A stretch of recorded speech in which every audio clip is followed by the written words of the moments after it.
রহমানির রহিম। আমরা ইন্ডাস্ট্রিয়াল এবং বাসাবাড়িতে এবং অফিসিয়াল কিছু কাজে ধরেন এসি এবং কোনো প্রোগ্রাম সরাসরি যদি পাওয়ার দিয়ে না চালাইতে চাই, কন্ট্রোলিং করে পাওয়ার দিয়ে কোনো ইকুইপমেন্ট চালাইতে চাই, তখন আমাদের ম্যাগনেটিক কন্ট্যাক্টরটা দরকার হয়। এটা একটা সুইচ হিসেবে কাজ করে। এখন সেই ম্যাগনেটিক কন্ট্যাক্টর যদি কোনো ধরনের সমস্যা হয়, কারণ এই যে ইনকামিং, এখানে যদি আমরা পাওয়ার ইনকামিংটা লাগাই, এখান থেকে যদি আমরা আউটগোয়িং নিতে চাই, এখানে এই যে কন্ট্যাক্টটা যদি হোল্ড করলে আমাদের ইনকামিং এবং আউটগোয়িংটা এখানে পাচ্ছে না। এবং এখানে দেখেন দুইটা এনওএনসি আছে। এই এনওএনসি দিয়ে আমরা বিভিন্ন ধরনের সংকেত সংকেতটা নেই যে ম্যাগনেটিক কন্ট্যাক্টটা অন হয়েছে বা অফ আছে। এই কারণে আমরা এনসিটা ব্যবহার করি, কিন্তু এই দুইটাও আমাদের ম্যাগনেটিক কন্ট্যাক্টর কাজ করতেছে না। এখন আমরা মেনটেনেন্স করব, কিভাবে ভিতরে মেনটেনেন্স হয়, কি পাত আছে, আমরা সেইগুলো নিয়ে এখন খুলে এবং আলোচনা করব। এই যে দেখুন, একটা ম্যাগনেটিক কন্ট্যাক্টর আমি খুলছি। ম্যাগনেটিক কন্ট্যাক্টরের মধ্যে কি আছে, এই যে আমাদের যে ছয়টা পাত, এই 6টা পাত হলো আমাদের ইনকামিংয়ে থাকে এবং আউটগোয়িংয়ে থাকে।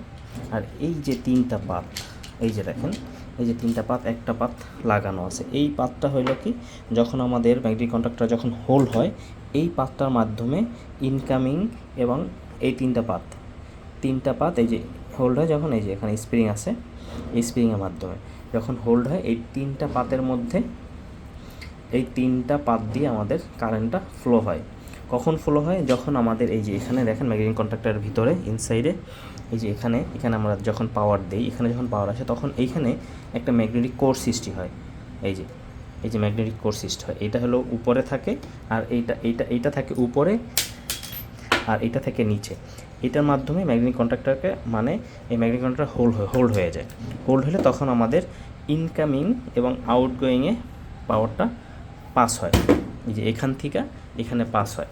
এখন কারণ এইখানে ম্যাগনেটিক কন্ডাক্টর, এখানে দেখেন এই যে কিছু পাত আছে, কার্বনের পাত আছে, এই যে তামা আছে, তামার উপরে ময়লাও জমে যায়, কার্বন জমে যায়। এই কার্বন জমে যাওয়ার কারণে যখন এই পাতটা যখন হোল্ড হয়ে লাগে, তখন আর এই কার্বন জমে যাওয়ার কারণে আর পাওয়ারটা পাস হয় না। এই কারণে ম্যাগনেটিক কন্ট্যাক্টর খুলে আমি মেইনটেনেন্স করার জন্য ব্যবহার করতেছি। কি আছে, এই দেখেন 9টা পাত, আর এই 2টা অক্সিলারি আছে।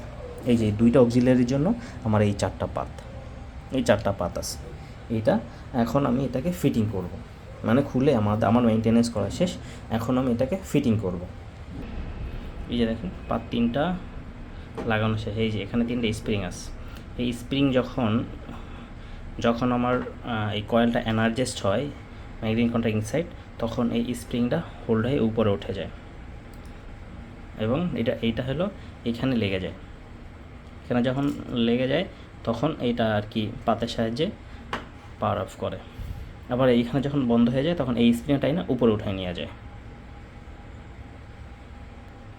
এই যে দেখেন, এইটা লাগানো শেষ। এই যে পাতি 6টা আমাদের ভিতরে এইভাবে থাকে, এই যে এইভাবে থাকে। 2টা অক্সিলারি পাতি দুটো লাগানো বাকি আছে, লাগিয়ে আমার এই যে তিনটা পাত, 3 ফেজের জন্য 3টা পাত দিয়ে যখন ইনকামিংয়ে পাওয়ার থাকবে, যখন ম্যাগনেটিক কন্ডাক্টর হোল্ড হবে, তখন এই 3টা পাতের মাধ্যমে এই যে হোল্ড হয়ে কারেন্ট বা বিদ্যুৎ পাস হবে। আর এই অক্সিলারি একটা হচ্ছে এনও, এই যে এটা এনও উপরেরটা, আর নিচেরটা হলো এনসি। নর্মালি ক্লোজ থাকবে। যখন ম্যাগনেটিক কন্ডাক্টরটা হোল্ড হবে, তখন এনসিটা কাজ করবে। আর এনোটা হলো কাজ করবে যখন ম্যাগনেটিক কন্ডাক্টর যখন পাওয়ার থাকবে না, যখন হোল্ড হবে না, তখন আমার এনোটা কাজ করবে। কেবলগুলো কানেকশন করে টাইট দেওয়ার জন্য নাটগুলো বসানো হয়ে গেছে। বডির সাথে লাগানোর জন্য পুরোপুরি প্রস্তুত। দেখুন, এই যে এনওএনসি সবই লেগে গেছে। পুরোপুরি সেটিং শেষ। ওপেন, এটা কাজ করতেছিল না। মেনটেনেন্স করার পর এটা এখন সুন্দরভাবে কাজ করতেছে। এটা মাঝে যে নর্মালি এনসি যেটা ছিল, ওইটা মাঝে যখন কন্ডাক্টর হোল্ড হবে, তখন সেটাও পাওয়া হচ্ছে।